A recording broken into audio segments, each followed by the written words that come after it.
policy. And with this, we are adding a new leave category that is called maternal birth leave. This leave is going to, that employees will be required to use this leave in the first 3 weeks immediately following birth. And it is to recuperate, or recovery. We are requiring that this leave run concurrently with FMLA. And of course, it will precede any paid parental leave under state law. So the way that will work is when a mother has a baby, the maternal birth leave will be the first 15 work days after the baby is born. So those, if there's holidays in those first 15 days, those are not part, they're not part of the leave, they're not counted. Then the mother would be entitled to 6 weeks of paid parental leave. So really 3 weeks of maternal, 6 weeks of paid parental, and then of course in total they are entitled to 12 weeks of FMLA. But this is running concurrent, so as the maternal and the PPL are, ticking away, FMLA is also being counted at the same time. But FMLA, we don't pay the employee, we just have to pay the replacement.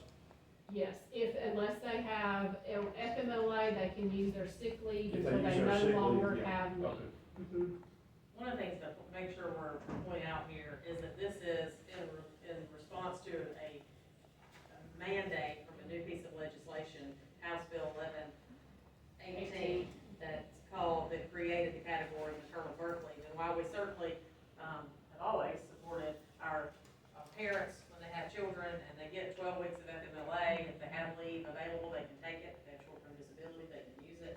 But what's happened over the last couple of legislative sessions, the legislators have, added the paid paternity leave. Because that's only like 2 years old, isn't it? Yes, The paid paternal leave. 2 years old, and it was initially 15 days, now it's 30 days.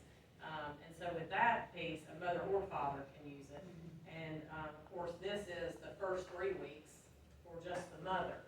One of the things that we've talked about is we talk about taxes and we talk about finances and we talk about being good stewards of the money that's given to us. While we certainly always support our families when they have, they have children, they have needs to be out, these are unfunded mandates. So I put together for you, along with Ms. Sermons and Ms. Miley, an estimated fiscal impact of the new maternal leave requirements.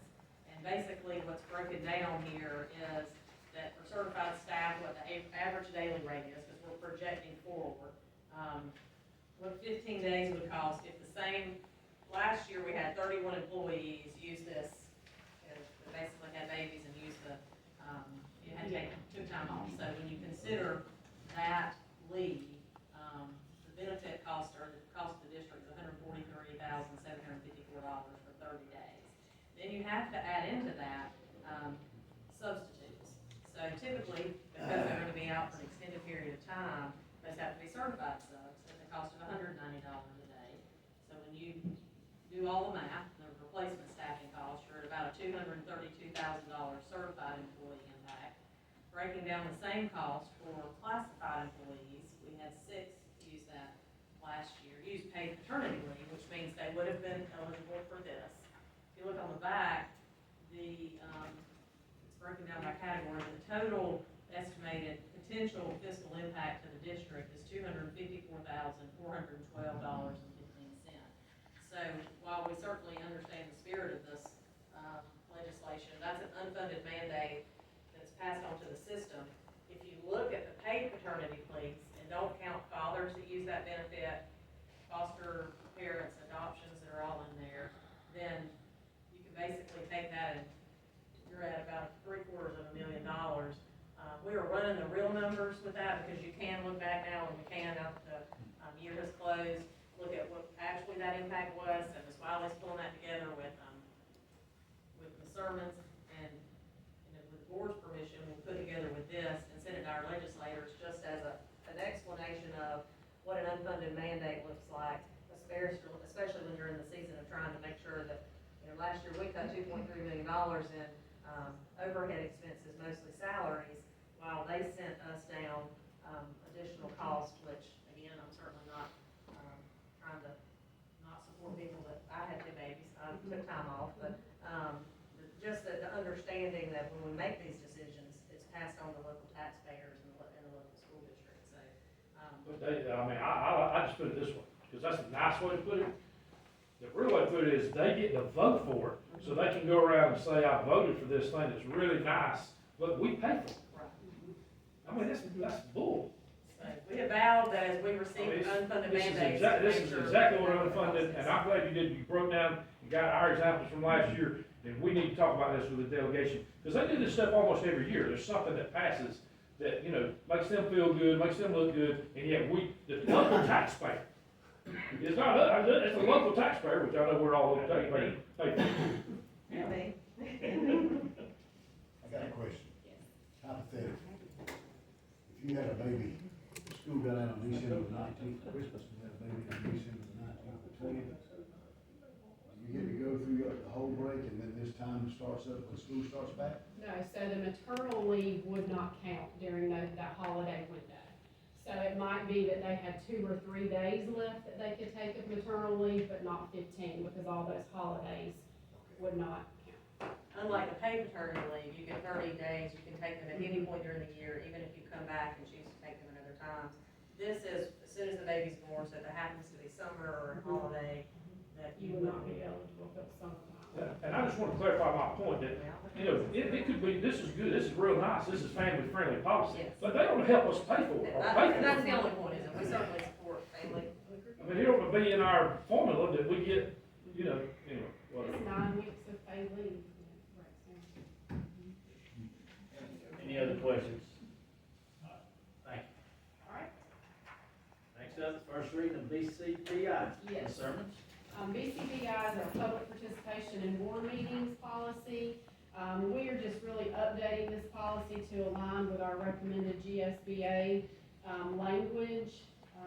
This policy includes rules of conduct and public participation procedures that were not previously addressed in our old policy.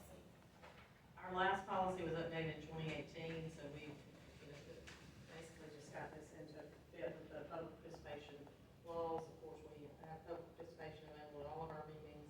It outlines what we would expect from anyone as far as the board, and outlines residents, teachers, parents, those that can come speak. It's in line with what's being used across the state. Any other questions? Yeah, I do. I'm sorry I hadn't read this before now, but, we give them 3 minutes. Yes, sir. Do we have a limit on how many people can talk for and against the subject? We do, That didn't change. Do you mean on number 5, where it says if they want to bring multiple speakers, if it's the same subject? Number 5 addresses that. appoint a single representative to address it. Okay.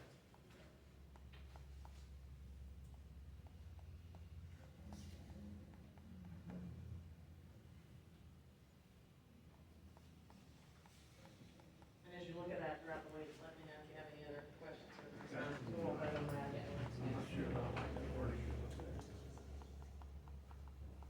It just says we request. So,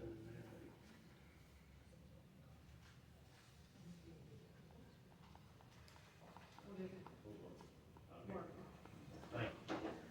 All right, next up, the 26-27 SRO Contract Renewal. So, the new contract, obviously includes the SRO that we are adding, so it's 20 full-time deputies. That's increased from 19 last year. The board approved that, a few months ago, and that figure is represented, it's basically an increase of $55,138 from last year's contract. We pay that out in 2 increments typically, and there's an outline that shows exactly where, that the money is spent, and the sheriff's department pays 25% of the cost, and also provides all the materials, cars, weapons, all the training, in addition to their 25%. I know we have a couple of new principals. You know, I always say that the car being in a good place is almost as important as the deputy that's inside the building. Because I believe people with bad intentions, when they see a law car prominently displayed at a building, that they'll probably turn and go another direction. So I just ask that we continually check on the parking arrangement, or even if they gotta ride up on the curb, or whatever we gotta do to make sure that car is in a highly visible place, because I think that's I agree really with you, part and of I'm what looking we- at, Lieutenant Quinn, and he's shaking his head, in Yeah. agreement. There's their boss. Many layers to come through, but that way, that's the first concern that comes together. We agree. We'll make sure we agree. And I wanna thank Lieutenant Quinn and his whole team for keeping all of our students and staff safe. Yes. Amen. Appreciate it. Thank you. Thank you. Thank you. All right, any other questions about the SRO contract? Moving on, literacy coach plan. Mr. McCall? Ms. McCall and I will tag team this conversation some, if it's okay with her, I'll start with some information and then, give her complete credit for this nice document you have in front of you. We've had a lot of conversations as a board throughout the last, since legislative session, actually, during legislative session, about exactly what did it mean, what did the Georgia Early Literacy Act of 2026 entail. And part of that was the literacy coach requirement, for K-3, which we believe in its intent and the way that, it's implemented, if it's implemented with fidelity, certainly will, be beneficial to our students and will, advance, I want this McCollum to do exactly what we believe. We definitely believe that that's gonna be beneficial to our students, and we're gonna see them perform at a higher level.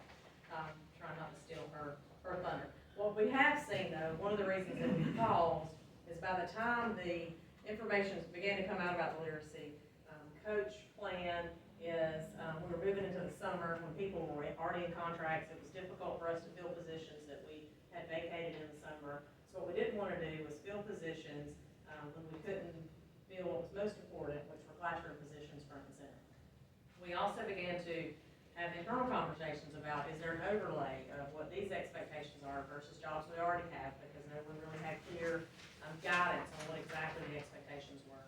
We were getting, information from various places, which now we're up to 6 people who have opinions on this. This is the piece, I'm gonna be Lynn's thread, where I'm like, gonna say a four. Yeah, are we going over the 6 different? Yeah, I'm people? going there now, Yeah, that's what I'm gonna let It's her. unbelievable how many people are involved with it, trying to tell us how to do this. So we've got the And they're not even department, all together in what they're saying. the Department of Education, the Governor's Office of Student Achievement, whose name just changed to, we're gonna call him GOES now. There's the Governor's Office of Educational Workforce Strategy. So GOES, and then we have RISA, our local RISA, and then we have the Deal Center that helps promote literacy efforts, and then we It's have a our. nonprofit Yes. deal that's been doing literacy work for years. Yes. I reckon since Since Governor Deal got Governor Deal. out of office, right? I think. Yes, Julie's agreed, yes. And then we have legislators, and we appreciate the research that they did along with educators to, what this need to look like. And then we, of course, have our own perspective. So we have 6 entities. They're working very hard to try to be on the same page. But, over the last week, we've had 3 different, groups reach out to us in regards to exactly what we were doing. We were told that we had time to fill these positions. We had time to try to make a plan. But what we now have, it appears, is that if you don't have a good plan in front of you, then you're not gonna be able to participate in the training and the, resources available to our staff. So, the law reads with a good faith effort, then you are obliging what the expectations are to meet the literacy, coaching expectation. Literacy coaches, keep in mind, we talk about the difference in instructional coaches and literacy coaches. Literacy coaches are 70% classroom, front and center in the classroom K-3. And I'll let Ms. McCall go more into that. But what I want to point out here is that on the allotment sheet, we've received $332, $506 for school-based literacy coaches for elementary schools. What we would, I'm going to bring to the end of the conversation and let her fill in the middle. What we would like to do is go ahead and post for the literacy coaches for elementary schools with a to-be-determined start date, noting that in the body of this information that it would be by the beginning of fiscal year 28. So we could identify who the coaches would be. They could begin to go through the training. As schools have positions, that if we have classes that are shifted or available staff in other places, that could go ahead and identify some of the literacy coaches who will be in these roles next year. They could begin the training. We could begin to make some adjustments on start dates and those type of things. But right now, we aren't able to really identify will the Deal Center provide training for us, because you can't be coded on CPI and do the deals, and that's how we get our funding. Do deal center training, RESA say we can only support those who've been identified. So we just need to be able to be aligned to be at the front of this train and not at the caboose, and those are chambers words, but I'll let Ms. McCall tie up with that. I mean, you pretty much, I mean, exactly like you said, there are obviously multiple entities involved, and that's okay. Everybody has an interest in wanting to further literacy. And each organization, each group, is putting forth their own ideas about what this should look like. They're hammering that out, and we're attending sessions constantly, with them, outlining what that will look like for school systems. But one of the biggest concerns that we had early on was about the timing of the hiring of literacy coaches, like Ms. Wiltshire mentioned. The governor signed this in May. And there's a cycle and a season for hiring in education, and it's not the summer. It's the spring. You can ask any principal in here. I mean, you're starting to make your plans for what positions you're gonna have vacant, what additional positions you may earn, how you're gonna move teachers. All that happens in January, February, and really March. You're interviewing and going through the process. So the concern that we had is not that we couldn't hire incredible literacy coaches in Lowndes County. I mean, obviously, we have outstanding teachers that will certainly be interested in and I hope pursue the opportunity to be a literacy coach. The challenge became was who do you put in behind them? You're taking one of your strongest teachers out of your building, and what caliber teacher are you finding in, June or July? So that was kind of one of the pieces that we really started looking at. Like Ms. Wiltshire said, we looked hard at what is the spirit of the law say, and demonstrating that good faith effort. Where we've landed, or where we feel like it's gonna be the most reasonable piece, like Ms. Wiltshire said, is for us to post those positions now with a start date of to be determined.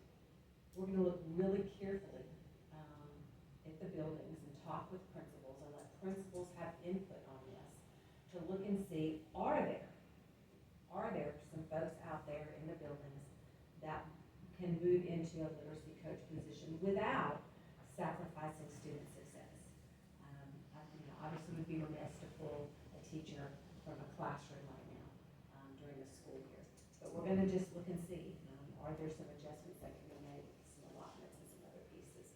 And in those spaces where it cannot, then we would go ahead and identify the people with a start date of 28, but we could tap into these trainings and resources. I'm looking at principals and Julie, Ms. McCall, and it's right, we would be able to then have a good faith effort to have placed them in those positions. Exactly. So that is the direction that we're looking at. I know that early on as well, there had been some discussion about, and not just in Lowndes County, but across the state, most school systems have either academic coaches or instructional coaches. And there had been some conversation about does this literacy coach piece kind of morph in with the instructional coach piece. The more you peel back the requirements of the literacy coach piece, it is very, very heavily prescribed as to what their day must look like, what their work will look like, and what the expectations will be.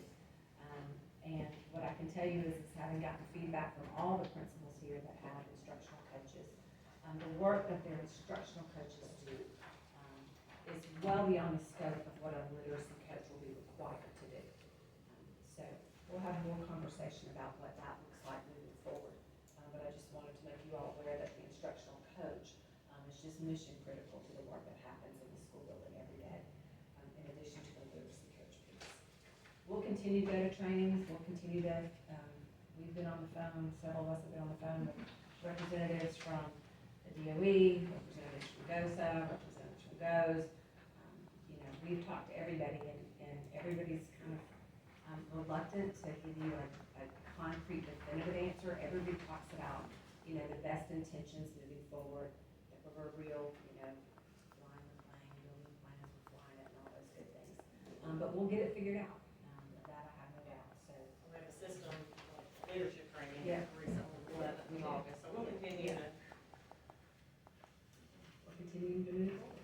continue to build the plan. You can see I made a condensed version for you all of all the components of House Bill 1193. The literacy coach is but one of those components, but you've got all that information there in front of you. One of those things that the literacy coach will be helping us with is developing that unified literacy plan. And LEAs are to have that to the DOE by January 1st. So we've got to, we'll start moving on that once we get a little bit more direction from these agencies that we mentioned earlier. I'm glad they know what's going on in education. I think it's gonna be great once we get there. I mean, I think the intent is pure. Everybody brings a strength to it, we just right now are like, we're waiting for this to all come together. I'm certain it's going to be amazing. We want to make sure we're stepping into it in a way we don't accept it. That all sounds good, but I'm glad to see, being a little bit negative, not meaning to be, that they put on there the clear statutory prohibitions, because in years past, we'll try different terminology for these kinds of folks. And they ended up with too much administrative responsibility instead of being in the classroom doing what they were hired to do. Not on their fault, but because of what happened. So I'm glad they did that. I want to just ask a question about the mechanics of like the instructional materials are saying the state board's responsibility is to get those approved by this next spring. If they're preaching by next spring, does that give us time to get the materials for the next school year? So they've got to produce that, but we actually have, in terms of high quality HQIMs, those don't have to actually be in place until the 29-30 school year. That allows systems like Lions, we just made a very nice expenditure in Benchmark Advance.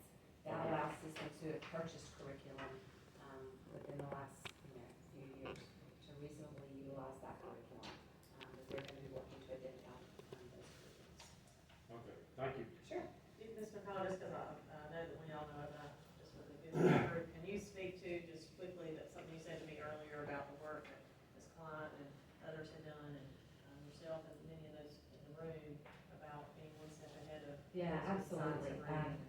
You know, as we were wading through all the requirements of 1193 and looking at the requirements specifically of the literacy coach, one of the things that I definitely wanted to give credit where credit is due is Ms. Klein did an amazing job 3 years ago of laying out the path for us with letters and Cox Campus and UFly. And I know at the time, it was overwhelming for teachers. I know that, you all probably heard a little bit about that at the time. However, it was absolutely the right work, and it has put our classroom teachers ahead of the curve, as well as the potential literacy coaches with the work that we're doing. It's absolutely unequivocally been the right work. Kudos to everyone doing the work on that. Is she here? Where's she? She is right here. Right there. Yep. Oh, there she is. Good job, Sheila. Thank you. And all our principals who then followed suit, when they're all returning. Awesome modules. So cheers. Yep. All the things. Any other questions? Thank you, Ms. McCall. Sure, thank you. All right, next up, we get a motion to go to executive session personnel, please. I'll make a motion for executive session personnel.